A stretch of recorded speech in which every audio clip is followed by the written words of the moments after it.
Čau Peťo, ahoj. Čau. Ahojte všetci, ktorí ste si zapli podcast Digitálni rodičia. Nahrávame v Košiciach, to môžem prezradiť a vítam v štúdiu človeka, ktorého vôbec netreba predstavovať, nielen že v Košiciach, ale celkovo na Slovensku. Je to hudobník, skladateľ, spevák, multiinstrumentalista, zabávač, improvizátor, porodca, talentovaný Marián Čekovský. Čeky, vítaj, ahoj. Ahoj, pozdravujem vás srdečne. No, digitálne aj analogovo. Tak, presne, ale nebudeme sa s tebou baviť akože o hudbe, čo by asi tak bolo najviac, asi to k tebe tak najviac patrí, ale normálne si tu ako otec, pretože digitálne technológie sa myhnú v živote, aj v hudbe, aj v rodičovstve, aj pri všetkých tvojich projektoch. Takže nás bude zaujímať, ako ty zvládaš digitálny svet, čo ty a mobil a apky a sociálne siete, čo tvoje deti. No, chápeš, ideme inak, ako asi bežne hovoríš v rozhovoroch. Je to vynikajúci svet. Svet sa nám dosť rýchlo zmenil a jediné, čo je ostalo pre mňa rovnaké, je klaviatúra, čierna a biela. Tá klaviatúra dáva každému tú istú možnosť, keď stojí klavír v priestore, dáva každému tú istú možnosť sadnúť a dať svoju dušu do toho nástroja. Dnes už sú aj mobilné technológie, ktoré vás môžu suplovať, že niečo stlačíte a ono to hrá za vás. Ale ten klavír vždycky ostáva tým nástrojom, ktorý vlastne považujem ja za jedinú takú statickú, pevnú dosku môjho života, že tam sa to nedá. Tá digitálna doba ten klavír nejak nezasiahla. To, že sú nové nástroje a vznikajú nové digitálne verzie toho, to je všetko v poriadku. Ale je nutné vedieť, že kde je ten základ. A myslím si, že digitálny svet potrebuje mať základ na to, aby sme vedeli buď tvoriť, ale aby nás to nezhltlo. To znamená, že dávam si na to veľký pozor, na úvod hneď takto do široka, aby som nebol vcucnutý do toho sveta, digitálneho sveta a nezľahčoval si tú klaviatúru nejakým digitálnym spôsobom. Dúfam, že som to povedal zrozumiteľne na úvod a od tej hudby vlastne to celé sa odvíja. To znamená, nech nám to pekne dnes spolu hrá. Paráda. Dobre, ja som mal otázky, ale už nemám. Nie, ja chcem sa akoby vrátiť tomu, že ty si rovnako ako my dvaja začínal v analogovom svete, hej, čiže nemali sme internet, sociálne siete, mobily a dnes si sem vpálil do štúdia, že zabudol som si mobil. Aký je to pocit zabudnúť si mobil v bežnom pracovnom dni? Že ja si to akože úprimne si to neviem predstaviť. Je to taká mierna hystéria. Presne. Kde mám mobil a v tom som si tak uvedomil, že tak nemám mobil, bude mať pokoj, bude mať kľud. Bavili sme sa o tom, že niekedy staré filmy ukazovali, keď mali ľudia telefóny niekde v spálni, alebo v maštali, alebo aj na toalete. Boli frajeri. To bolo niečo, že to bolo vtipné, že pozri, ja mám v maštali mobil. Dnes ten mobil je s nami už aj tam, kde by nemal byť. Dokonca je aj v kostole, dokonca je s vami mobil aj na pohreboch, je s vami pri pôrode, je s vami aj pri hospitalizácii syna, keď si zlomí ruku, je tam ten telefon vždy a mne sa stala veľmi taká zaujímavá situácia. Hospitalizovali môjho syna so zlomenou rukou, práve ležal na tej posteli, niesli ho na operáciu, bolo nutné mu urobiť zákrok a v tom, ako tlačíme tú posteľ na operáciu, tak dojde sestrička a povie, prosím vás, môžem sa s vami odfotiť? Takže ten digitálny svet a to, ako ma niekto odsníma v momente, keď ja trpím a bol som v situácii, že som to prežíval, je veľmi zaujímavý, že ale hovorím si, možno ma chcela len odľahčiť a urobiť mi možno lepšiu náladu. Jasne. Alebo ma chceli len nejakým spôsobom ukľudniť, že nebojte sa o toho vášho syna, my sa postaráme, radšej sa poďme venovať niečomu, čo bude aj tak ďalej pokračovať tá vaša nejaká mediálna pôsobnosť. Takže ten mobil a tie technológie vás zastihnú kdekoľvek. Nie je to zlé, ale zabudnúci mobil je niečo dnes ako keby nepredstaviteľné. Je to vlastne kľúč k všetkému a zároveň si hovorím, ako budem platiť teraz? Lebo vlastne tým mobilom aj platím a mne to zjednodušilo život. Je to situácia, kedy sa človek buď pristihne, že je od toho závislý, alebo vie si predstaviť život aj bez toho. Napríklad zbieram hryby v lese s mamou, chodím po lese a je to pekné odfotiť moment, keď som ten hryb našiel. A zrazu už nemusím vysvetľovať. Vieš, aké to bolo, keď som to našiel, to bolo úžasné, tak nič to tam bolo. Ľudia si nevedia všetko predstaviť. Ale zrazu s tým mobilom to viete ukázať. A pochváliť sa. A pochváliť sa, že takto to vyzeralo asi. Ale potom si človek aj povie, na čo to všetkým hovoriť. Lebo existuje také pravidlo môjho kamaráta Zoliho Jakaba, že všetko musíš všetkým povedať a zároveň nesmieš nikomu nič nikdy povedať. To je dnešný svet mobilných technológií. A sociálnych sietí. A sociálnych sietí, že čo je na internete, to ostáva na internete, hej? Čo sa stalo na internete, to ostane na internete. To znamená, že už sme úplne nahý a už sa nedá nič zakryť, nedá sa nič skryť a na druhej strane čo skrývať. A dôležitý je práve ten most k tomu klavíru. Že nie je čo skrývať, ale je čím sa chváliť, alebo je čím sa chváliť obrazne. Je inšpirovať iných. A preto tie mobilné a technológie sveta a tie multisvet ma baví aj preto, že inšpirujeme mladých, inšpirujeme sa jeden druhým a keď niekto má v hlave ozvenu, poviem to slušne, tak tá ozvena je hrôzostrašná, keď si tam napúšťa do toho svojho sveta nezmysly, ktoré tam potom rezonujú a chodia po tej... A vyžierajú mu mozog. Po tom priestore, kde je ozvena. Ale ak tam máme presne veci, ktoré si potrebujeme dosadiť, tak to mi to príde, ako keď skladáte takú skladačku pucle, alebo ak sa to povie, puzzle, pucle. Internet vám povie, ako sa to má povedať, ako sa to má čítať, ale myslím si, že umelá inteligencia nie je vtipná, nemá humor. No, to by si sa pozrel, ako vie, keď jej povieš, že buď vtipná, ale dobre viem, kde tým je. Ona nemá humor. Nemá taký ten vrodený. Vie ho imitovať. Vie ho imitovať, ako algoritmus vie ho používať z iných možných zdrojov. Tak. Ako keď si napíšete 10 vtipov, 30 vtipov a dojdete do inkognita a teraz nenápadne budete vyťahovať a hovoriť vtipy, ale situačný humor je iný ako ten, ktorý je predpísaný a je... Hej, to je v krvi, to nemá umelá inteligencia. Jasné. A preto je dobré, že aj umelá inteligencia si vyžaduje vašu inteligenciu. Určite. Aj odrazom toho, čo do nej vkládame. To znamená, že ak do nej vkladám svoju predstavu o tom, inšpiruj ma, ona mi nahodí x veci, ale aj tak je to otázka výberu slobodnej vôle. Presne. A to nám tú slobodnú vôľu tá umelá inteligencia vziať nemôže. A preto tá výchova našich detí, akokoľvek, by mala súvisieť s tým, nechajme sa inšpirovať, no nenechajme sa ovplyvniť. Ty si to načal a presne tam smerujem, že ty máš 4 deti. Ano. A teda máš 2 starších a 2 mladších, hej? Dá sa to tak akože rozdeliť.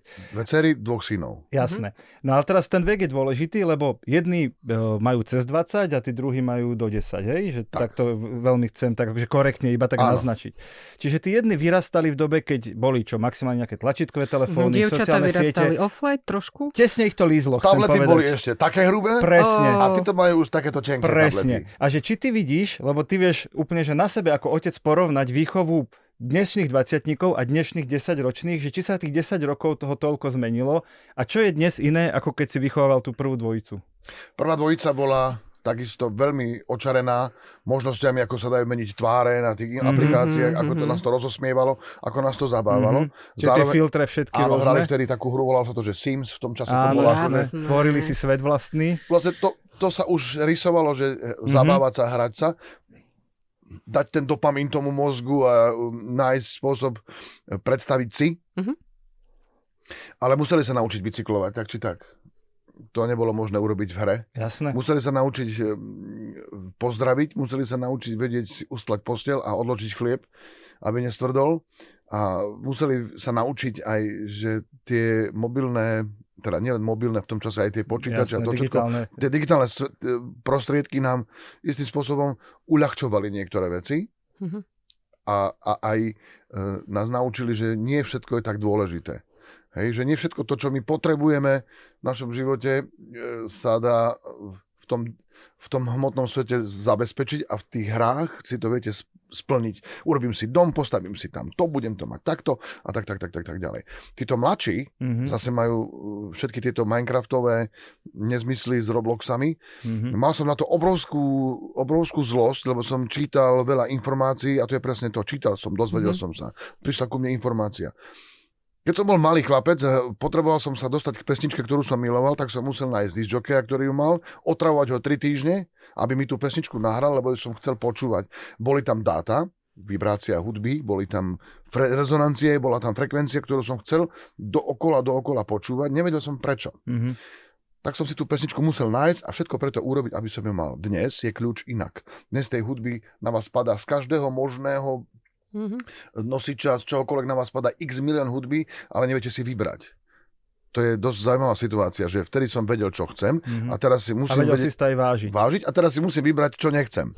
Presne. Ale to je v podstate len otázka toho, že nie sme všetci rovnakí a preto sa vrátim opäť k tým hrám, k tým Robloxom a k tým Minecraftom. Chcel som tých mladších od toho nejak odbremeniť, dal som zákaz. No way. Prísny Nikdy otec. viac. Nič to nebude. Ja vám Koľko dám. to vydržalo? Koľko dní?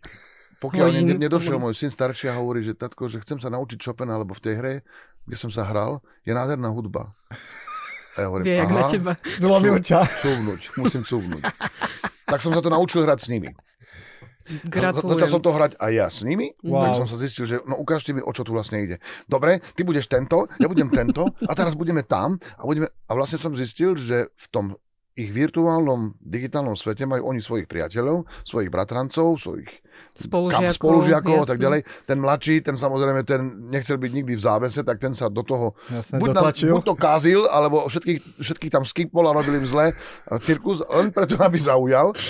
Ale prišiel moment, že tá hudba z tých hier začala na nich preskakovať a oni si tú hudbu začali všímať a začali si toho na tom klavíri brnkať, hrať. Ukáž, takže istým spôsobom to aktivuje nejaký talent v človeku, aj tie hry môžu aktivovať. Ide o to, aby tá hlava nemala v tej ozvenu, aby tam boli od rodičov tie výchovné piliere niektoré, že tu vám dám takéto pilieriky, sú to veľmi dôležité veci, musíte sa vedieť pozdraviť, musíte vedieť urobiť to, musíte vedieť, že to nie je všetko, nie je to celkom reálne, ale hrať sa je dobre. A ja sa rád hrám, aj hudba je o tom hraní. A tým pádom potom človek robí to, čo ho baví. Od hudby k humoru k stavebnej fakulte, k tuke, k vysokej škole zrazu. Veľa iných vecí, veľa vnemov zrazu z ničoho nič. Urobilo môj život takým pestrofarebným, pretože to je otázka voľby. Ako som si vybral. A vďaka tým technológiám som zistil, že tie deti si niektoré sny plnia vďaka tým hrám, ale aj aktivujú si ten svoj talent. A preto výchova by nemala byť o tom, že musíš, nesmieš, ale že odporúčam. A sprevádzam. A sprevádzam ťa pri tom. A možno, že v tom digitálnom svete si nájdete takisto spoločnú reč, lebo keď on chce Chopina hrať vďaka tomu, že to počul v Robloxe alebo v Minecrafte, tie hry sú veľmi, veľmi zábavné, ale majú svoju takú zvláštnu atmosféru, keď som sa s nimi hral, a je to taká nerealistickosť. Akože sú príliš pozitívne? Alebo neviem to nazvať.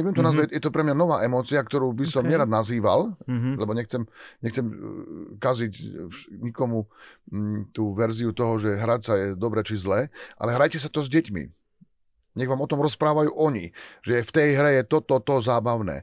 A hudba je veľkou súčasťou týchto hier. Máme aj letecký simulátor, kde s mojím synom potom lietame, dávame si také výzvy, že poď, ja dnes vzlietnem s lietadlom tam, pristane v Poprade a ty potom z Popradu vezmeš nejakú pacientku, lyžiarku, ktorá si zlomila na Lomničskom štíte niekde nohu, museli ju zniesť a ty lietadlom vezieš do Košíc. Čiže robíš okolo toho príbehy, hej, vlastne. No, a vlastne ten príbeh si dáme a zistujem, že vlastne sú tam tí chlapci dvaja zrazu. Traja, že sme traja chlapci, hráme sa.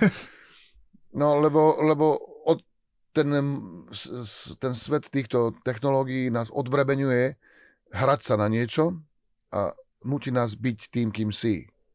A ak sa nudím, slovičko nuda je krásne, ale ak sa už nudia, tak nech sa nudia poriadne. Presne. To hovoria ináč všetci psychológovia. Všetci psychológovia nám stále opakujú, dieťa sa má mať právo aj nudiť. A nie, že nudím sa a teraz ten rodič sa zosype psychicky. Centrum voľného času hneď. Všetko som pre teba urobil. Nie, tu sa budeš nudiť. A ja hovorím, že keď sa donudíš, tak príď a úplne ho naštven toho môjho syna tým. Takže nenechať veci len tak plynúť. Niečo iné hľadovať a niečo iné mať pôst. Hľadovať je, ja chcem jesť, ale nemám čo, alebo že niekto ma donútil a teraz tak. Ale ja keď mám pôst, tak to môže mať pôst aj od týchto technológií, ako ja dnes. Digitálny detox. Ale trošku nedobrovoľný, povedzme si pravdu. Príjmam to ako výzvu, že je to možno, že je to riadené zhora. Práve v dnešný deň, keď tu nahrávame v O podcaste digitálnych technológiách. Ako, toto nie je náhoda, Marian, určite. Čo keď je Boh ako cloud? Poďme na toto Výborná tému. myšlienka. Hej?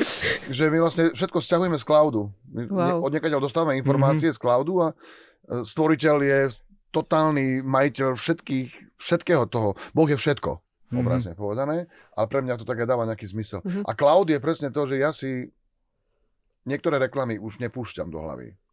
Ešte si ich vymažem. Nechcem mať tieto reklamy. A dokonca si predplácam aj ten YouTube, ktorý nemá reklamy, lebo je tu tá možnosť, je tu tá voľba. A tie voľby súvisia aj s tou výchovou, že zakázať a potom povoliť znamená povedať, vieš čo, mýlil som sa. V tomto som sa mýlil. Chcel som, aby ste neboli na tom mobile, na tom počítači preto, lebo ja som mal zrazu kľud a mal som od vás spokoj. To je nepekné stanovisko rodiča. A ja som sa tak akože pristihol pri tom, že aha, tak ja sa idem hrať s vami. A preto niekedy mením názor a poviem, vieš čo, mýlil som sa. A to je otázka na celý svet, či je každý ochotný povedať, dobre, možno sa mýlim. Ale pripustiť to môže aj tá druhá strana a ak nájdeme tú schodnosť toho, tak veci nie sú pre nás len tak, ale aj tak. Takže môže to byť aj tak. Ja ešte na teba nadviažem, že niekedy je to tak, že zase tá digitálna technológia je ako taký digitálny cumlik, zvlášť pri tých mladších deťoch, že rodičom to vyhovuje, tu máš tablet, počítač, buď od rána do večera a mám setý pokoj, môžem pracovať, alebo už hoci čo iné, že ešte to ide do takého extrému opačného, že tu podceňujú, ako toto vidíš? Pamätám sa na svoju silnú túžbu hrať golf. Hral som to na takom tablete, deti to mali, som si to stiahol. Takže digitálny golf. Digitálny golf, hral som golf a začalo ma to zaujímať, začal som sa do toho dostávať, až som nakoniec to položil a šiel som si ho naozaj zahrať. Zistil som, že vôbec to neviem, že to je dačo hrôzo strašné. Počkaj, chceš povedať, že hraním virtuálneho golfu sa nenaučíš hrať golf? Toto mi chceš povedať? Mal som pocit, že ja už to viem. Presne, že to dávaš na 2-3 rany. A to ako ja pri NHL-ke kedysi som si myslel, že ja idem hrať golf. Ale Tiger Woods ti bude utierať nohy. Najťažšie je vlastne začať. Čokoľvek. Že ja už som našiel som dobrého kamaráta, ktorý mi povedal, dobre, ja ťa budem k tomu viesť. No, neskôr to prepadlo do takého golfového ošialu, že ja už som tam naozaj chodil každý deň. Chodil som na odpalisko. Na ten naozajstný golf.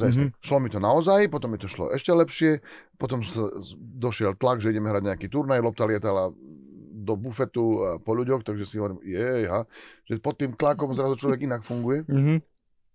Ale obľúbil som si túto hru a pre mňa golf nie je šport, pre mňa to je hra. To znamená, že nerobím to športovo a chcem dosahovať nejaké výsledky, ale hrám sa. A naučil som to aj svoje deti spôsobom, že pozri, toto sa má dostať tam.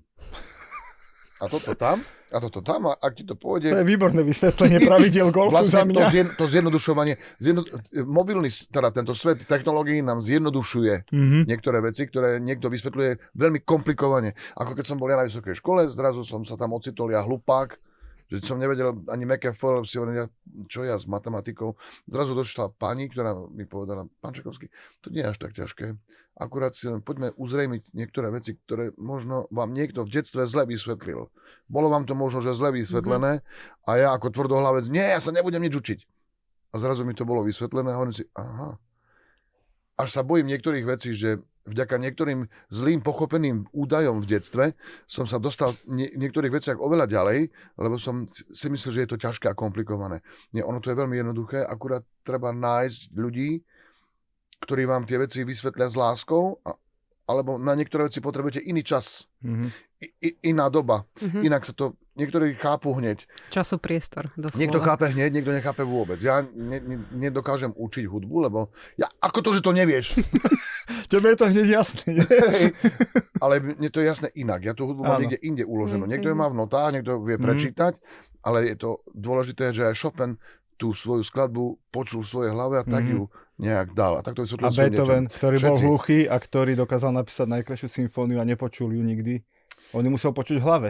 hudba sa deje v hlave, ona je, opakujem, to je z toho cloudu. My ju proste dostávame z niekaďal a každý sa tu narodíme na to, aby sme tu niečo zanechali a inšpirovali ďalších, ktorí sa tu prídu narodiť, lebo my sa rodíme z priestoru, kde je všeobjímajúca láska, kde je úplná láska, pokoj, kľud, mier, pokoj, bez problémov, žiadna závisť, žiadna negativita, tam je láska, pokoj, mier a neexistuje tam čas. No nešiblo by nám tam.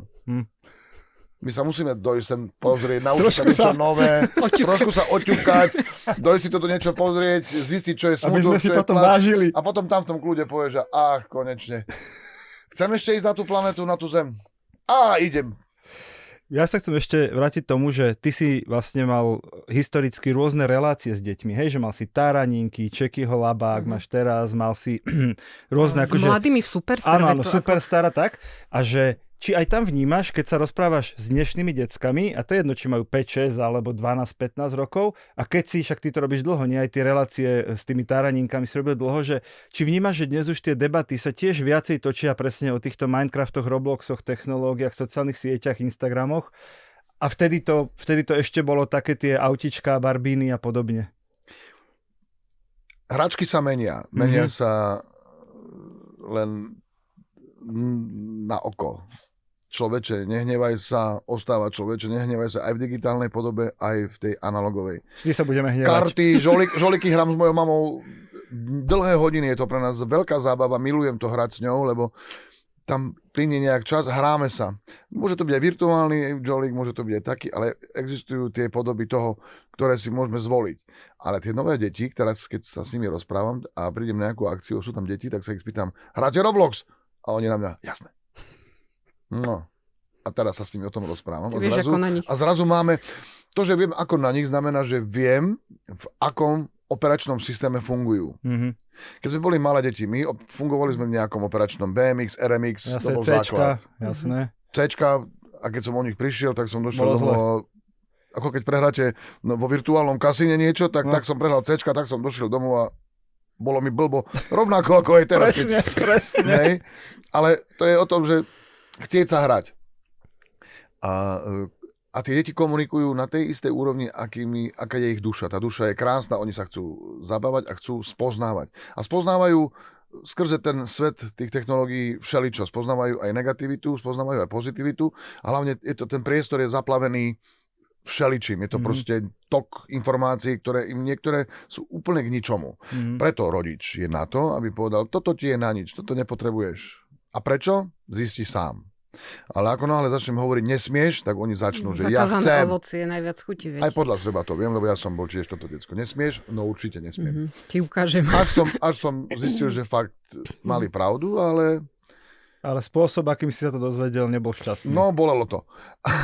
Ale aj bolesť je nádherným meritkom toho, ako človek potom rastie a rastie do nejakého stavu, že si povie odporúčam, navrhujem.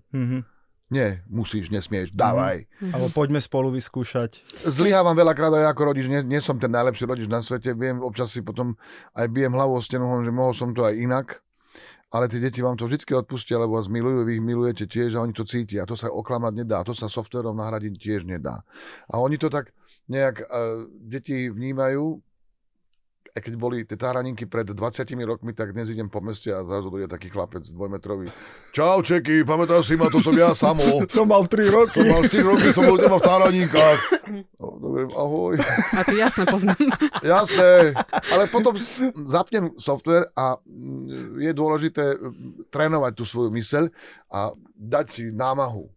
Ak sa niekto opýta, že spomeň si na to, dnes ráno mi napadla pesnička v hlave a chodil som po tom dome, že ako to šlo, idem si to pozrieť na internete, ako to ide rýchlo, aby som mal pokoj. Nie, potrénuj tú hlavu.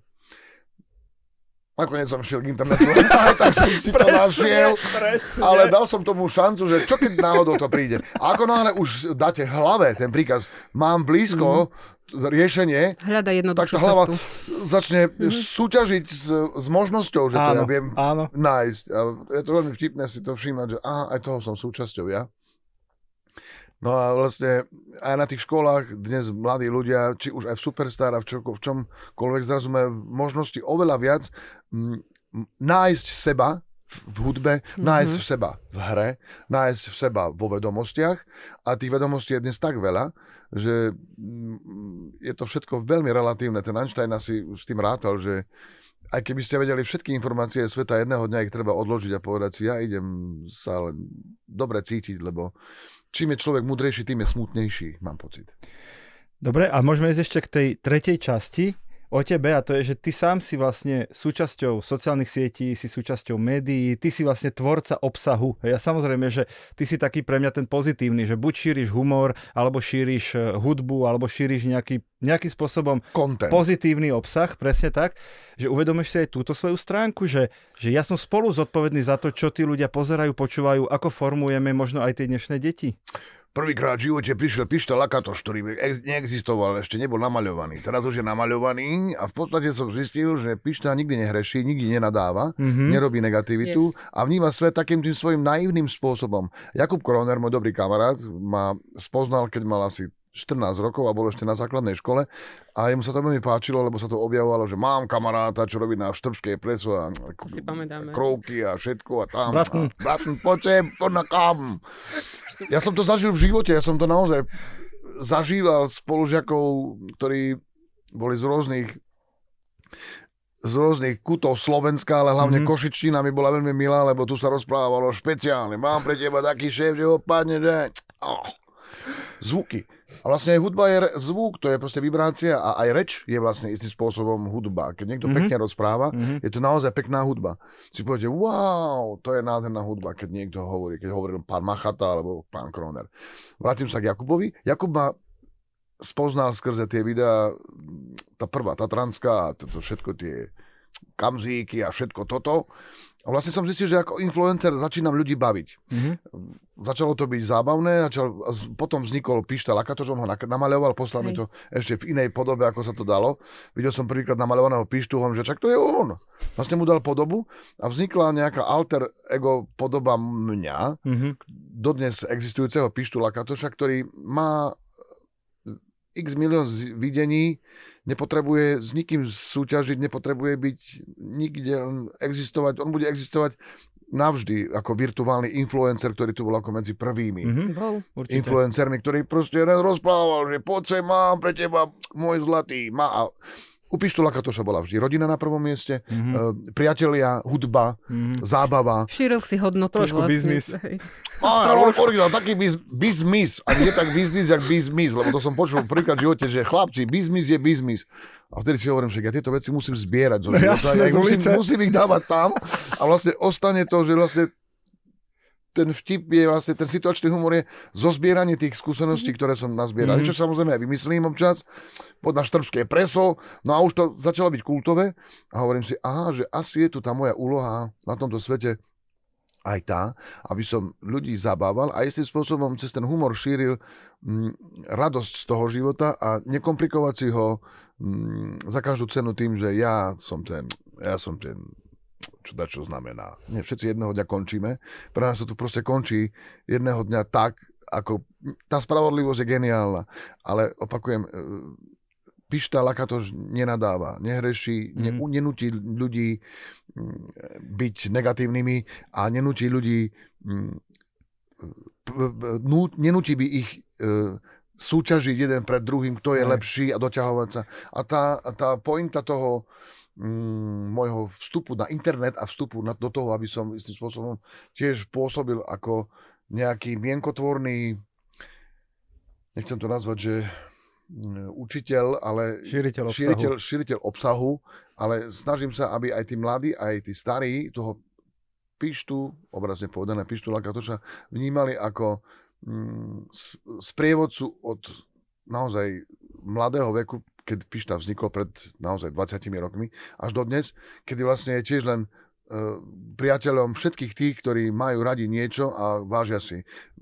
Napríklad robíme teraz s Marekom Hamšikom a natočili sme ďalšie reklamné spoty, kde vlastne Marek Hamšik má farmársky futbalový klub, kde Pišta Lakatoš s Marekom Hamšikom trénujú zvieratka, kde je koala je v bránke a ovce sú v offside a kozačky mu kozia trávu.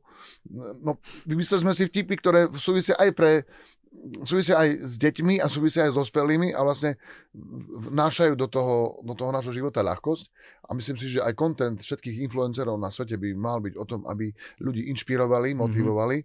A nechcem súdiť nikoho, že existujú aj takí, ale máte možnosť si vybrať. A vnímam to, ako keď znie dobrý influencer a zlý, tak ten dobrý má pekné farby a ten iný má iné farby, také tmavé, temné. Môžete si vybrať, s ktorými sa chcete obklopovať. Ale a opakujem, má to svoje limity a tie limity sú určené tým, kedy ja ten počítač zapnem a vypnem.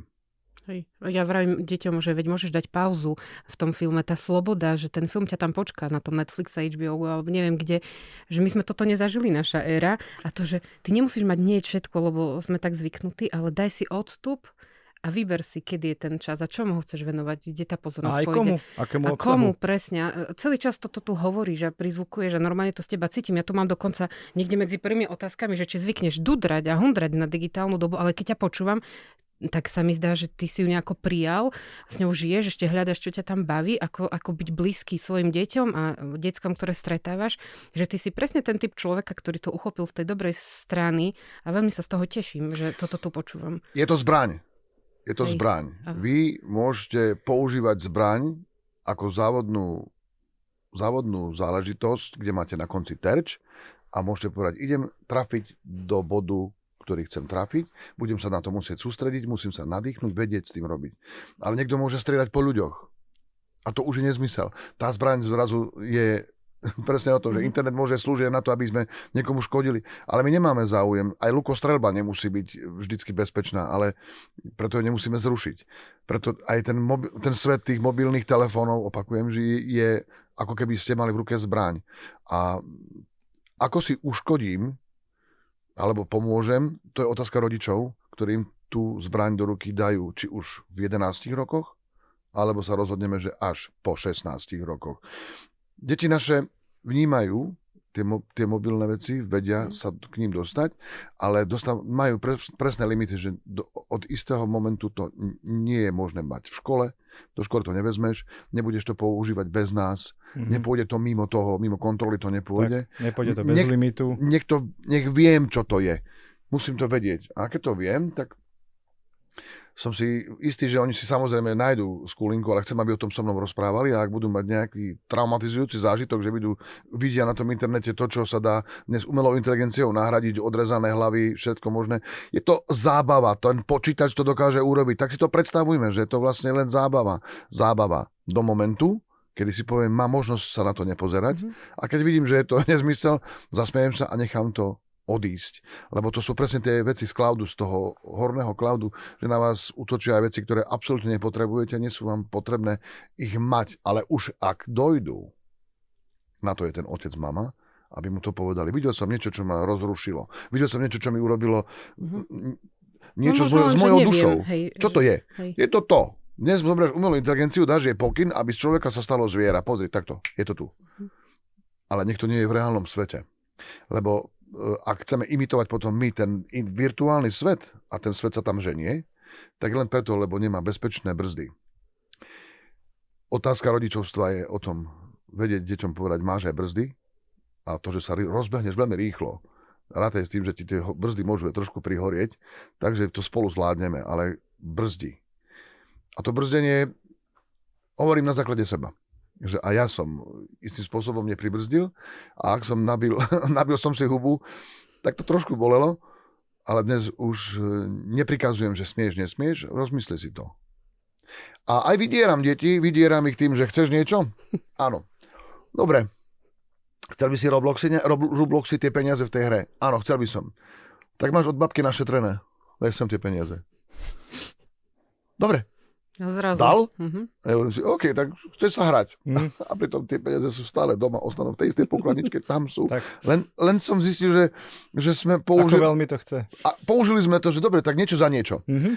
A keď sme to dali zákaz nejaký čas, teraz si oddychneme od toho, nebude to existovať. Tablety sme zničili, je koniec. Plač. Chvíľku. Ale potom, dobre, je tu kopec iných vecí, ktoré budeme robiť. Tak sme začali robiť niektoré iné veci, hudba, klavír, bubny, toto, futbal. No a potom došiel mladší a hovorí, že zahrám ti na klavíri pesničku a keď ti ju zahrám, tak by som sa mohol chvíľku pohrať. Jasné. No a tam začalo dvojhodinové koncertovanie. Tak ho to zjedlo, že vlastne aj zabudol, že sa chceli zhrať. Takže to, hovorím to, láskavé vydieranie znamená, že dobre, tak niečo za niečo. Ale toto nám psychológovia tiež schválili. Toto už sme tu mali tú tému, niečo za niečo, keď tak veľmi chcú ísť na tie sociálne siete, hrať tie hry. Dobre, však urob si úlohy, pocvič si na tom nástroji, chod si pošportovať a potom si nech sa páči, zahraj. Čo ma desí je, že mi hovorí mladší syn, kámo. Hovorím, nie som tvoj kámo. Nehráš hru. Lebo v tej hry sa s bratrom sa spraví, kámo, tu som išiel teraz, kámo. Nehovor mi kámo.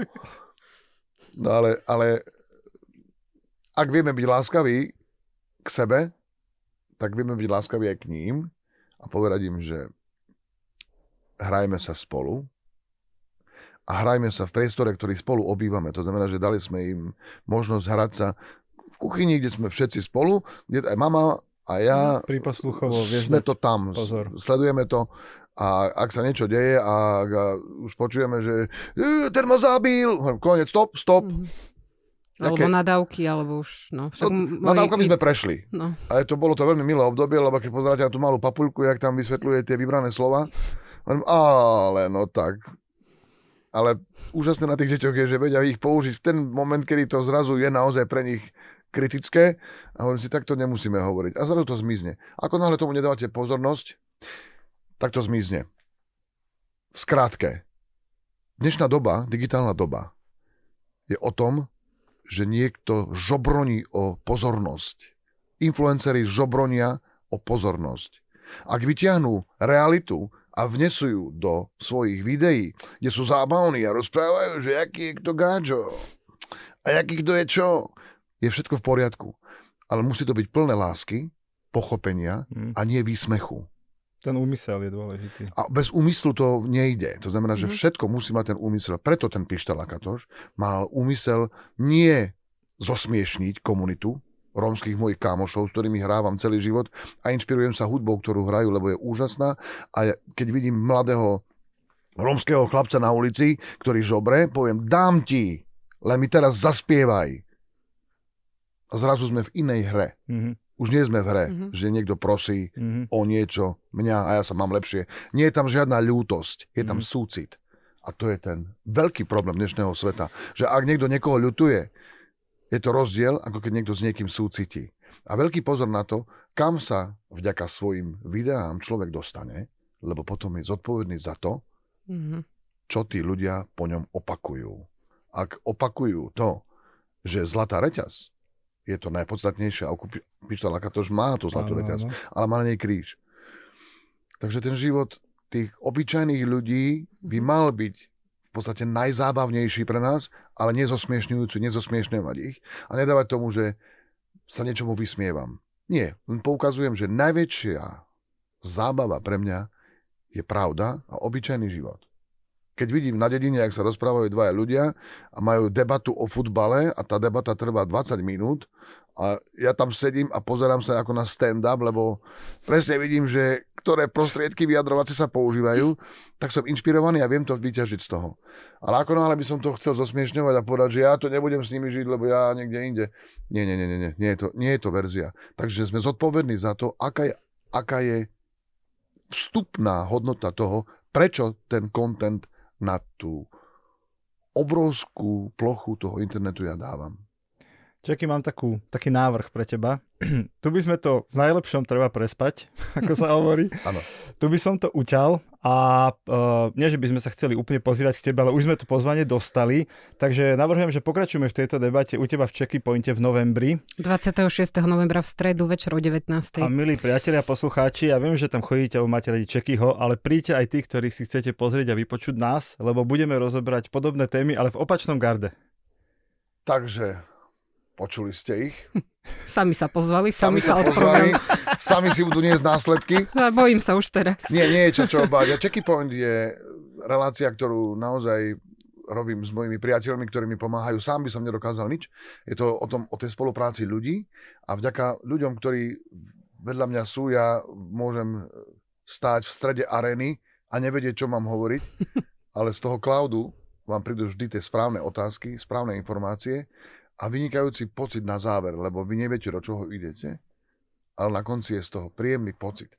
Ako posledný checky point, kde došiel môj dobrý kamarát Jakub Prachaš, ktorý sa zrazu postavil, spieval, hral, tancoval. Nám sa to zdalo, že to trvá celé dni a na konci sme zistili, že sme naozaj vniesli len tú obyčajnú pravdu o sebe, že keď neviete, čo máte hovoriť a trvá to niekedy pár sekúnd, že čo ja teraz odpoviem, tak to je ten čas, kedy z toho cloudu vám veci Sťahuješ informácie. sťahujete ich. Sa zachraňuješ doslova aj. A to vidíte, keď niekedy sa svieti, ale nikto nie je doma, že A teraz čo?